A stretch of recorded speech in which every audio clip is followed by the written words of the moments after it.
ZEE5 ಇರುವಾಗ ನೀವು ನಿಮ್ಮ ನೆಚ್ಚಿನ ಶೋಗಳನ್ನ ಎಂದಿಗೂ ಮಿಸ್ ಮಾಡಿಕೊಳ್ಳುವುದಿಲ್ಲ. ಅದು ಸಂಪೂರ್ಣ ಉಚಿತವಾಗಿ. ನೀನ್ ಯಾಕೆ ಇಲ್ಲಿಗೆ ಬರಕ್ ಹೋದೆ? ನಾನು ಅಲ್ಲಿಗೆ ಬರ್ತಿದ್ದೆ ಅಲ್ವಾ? ಯಾಕೆ? ನಾನು ಬಂದಿದ್ದು ನಿನಗೆ ಇಷ್ಟ ಆಗ್ಲಿಲ್ವಾ? ಇಷ್ಟ ಆಯ್ತು, ಆದ್ರೆ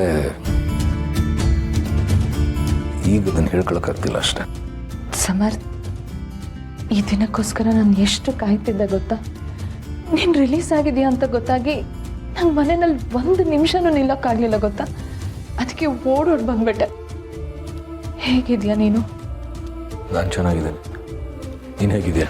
ನೀನು ನನ್ನ ಜೊತೆಲಿಲ್ಲದೆ ನಾನು ಹೇಗಿರೋಕ್ಕೆ ಸಾಧ್ಯ ಹೇಳು? ಅಂತೂ ಬಂದಿಯಲ್ಲ.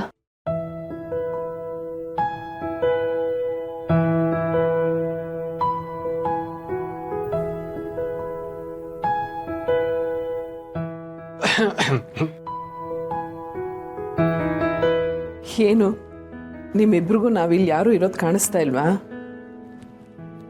ಗಂಡನ್ ನೋಡಿ ಕಳ್ದೋಗ್ಬಿಟ್ಯಾ? ಅಮ್ಮ, ಅದು ಏನದು ಇದು? ಗಂಡನ್ ನೋಡಿದ ಖುಷಿಗೆ ಮಾತೇ ಬರ್ತಿಲ್ವಾ? ಅಮ್ಮ, ನನಗೆಷ್ಟು ಸಂತೋಷ ಆಗ್ತಿದೆ ಅನ್ನೋದನ್ನ ನನ್ನ ಕೈಲಿ ಹೇಳ್ಕೊಳಕ್ಕಾಗ್ತಿಲ್ಲ, ನಿಜ. ಆದರೆ ನಿಮಗೆಷ್ಟು ಸಂತೋಷ ಆಗ್ತಿದೆ ಅನ್ನೋದು ನಿಮ್ಮ ಕಣ್ಣಲ್ಲೇ ಕಾಣಿಸ್ತಾ ಇದೆ. ಅದು ಅಲ್ಲದೆ ನಮ್ಮ ಪತಿ ದೇವರಿಗೆ ಅವ್ರ ತಾಯಿ ದೇವ್ರ ಮೇಲೆ ಪ್ರೀತಿ ಜಾಸ್ತಿ. ಅದಕ್ಕೆ ನೋಡಿ, ರಿಲೀಸ್ ಆಗ್ತಿದ್ದ ಹಾಗೆ ಮೊದಲು ಇಲ್ಲಿಗೆ ಓಡ್ ಬಂದಿದ್ದಾರೆ. ಹಾಗೇನಿಲ್ಲ, ಅವನಿಗಿಬ್ರು ಮುಖ್ಯನೇ. ಬರೀ ನೀವಿಬ್ರು ಮುಖ್ಯ ಆದ್ರೆ ಸಾಕಾ? ನಾವೆಲ್ಲರೂ? ನನಗೆ ಎಲ್ಲರೂ ಮುಖ್ಯನೇ. ನಾನು ರಿಲೀಸ್ ಆಗೋಕ್ಕೆ ನೀವೆಲ್ಲರೂ ಎಷ್ಟು ಕಷ್ಟಪಟ್ಟಿದ್ದೀರಾ, ಎಷ್ಟು ಹೋರಾಡಿದ್ದೀರಾ ಅಂತ ನನಗೆ ಚೆನ್ನಾಗಿ ಗೊತ್ತು.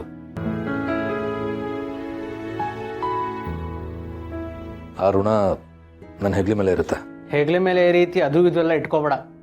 ನಮ್ಮ ಮನೇಲಿ ಋಣದ ಬಗ್ಗೆ ಆಗಲಿ ಹಣದ ಬಗ್ಗೆ ಆಗಲಿ ಯಾವತ್ತೂ ಚಿಂತೆ ಮಾಡಬಾರ್ದು. ನೀನು ಆಚೆ ಬಂದಿರೋದಕ್ಕೆ ಎಲ್ರಿಗೂ ಖುಷಿ ಆಗಿದೆ. ಆ ಖುಷಿನ ಎಂಜಾಯ್ ಮಾಡೋ. ಋಣ ಅಂತೆ ಋಣ. ಆಯ್ತು, ನೀವು ಹೇಳಿದ್ದೆ ನಡಿ. ಅಂತೂ ನಮ್ಮ ಪ್ರಾರ್ಥನೆ ಹರಕೆ ಎಲ್ಲ ಫಲಿಸ್ತು. ಮನೇಲಿ ಎಲ್ಲರ ಮುಖದಲ್ಲೂ ಮನಸ್ಸಲ್ಲೂ ಖುಷಿ ಕಾಣಿಸ್ತಾ ಇದೆ. ಇಷ್ಟು ದಿನ ಮನೆ ಕತ್ಲಲ್ಲಿದೆಯೇನೋ ಅಂತ ಅನ್ನಿಸ್ತಿತ್ತು. ಅಮ್ಮ, ಬೆಳಕಾಗಿ ತುಂಬಾ ಹೊತ್ತಾಯ್ತು. ನಮ್ಮೆಲ್ರಿಗೂ ಹಶ್ವಾಗ್ತಿದೆ. ನೀವು ಹೀಗೆ ಮಾತಾಡ್ಕೊಂಡು ನಿಂತಿರ್ತೀರಾ ಅಥವಾ ಹೊಟ್ಟೆಗೇನಾದ್ರೂ ಕೊಡ್ತೀರಾ? ಹೌದಲ್ವಾ? ನನ್ನ ಬುದ್ಧಿಗಿಷ್ಟು ಮರ್ತೇ ಹೋಯ್ತು. ಮೊದಲು ಇವನಿಗೆ ಸ್ನಾನ ಮಾಡಿಸ್ಬೇಕು, ಆಮೇಲೆ ಎಲ್ಲರೂ ಒಟ್ಟಿಗೆ ಕೂತ್ಕೊಂಡು ಊಟ ಮಾಡೋಣ. ಬಾ ಪಾಪು, ಬಾ.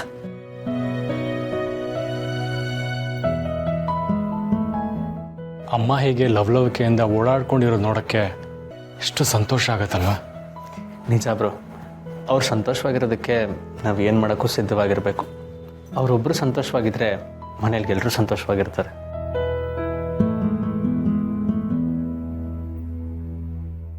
ZEE5 ಆಪ್ ಡೌನ್ಲೋಡ್ ಮಾಡಿ ಎಲ್ಲಾ ಸಂಚಿಕೆಗಳನ್ನು ಸಂಪೂರ್ಣ ಉಚಿತವಾಗಿ ನೋಡಿ.